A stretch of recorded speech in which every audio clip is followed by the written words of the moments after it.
ქრისტე მოკლეს, მაგრამ არ მომკვდარა. ამ ქვეყნიურად წააგო, მაგრამ არ წაუგია.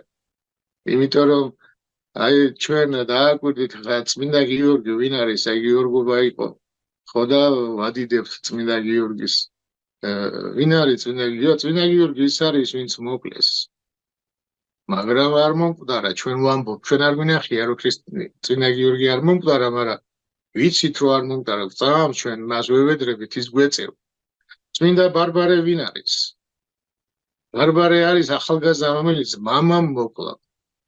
ბარბარესა და მამას შორის იყო პრობლემა. ანუ ეს არის პრობლემა უფროს და უმცროს თაობას შორის. და ბარბარემ ნათელი აირჩია, მამამ ვერ გაუგო და მოკლა თავისი შვილი. ამიტომ ქრისტიანობა არ არის ძალმოსილების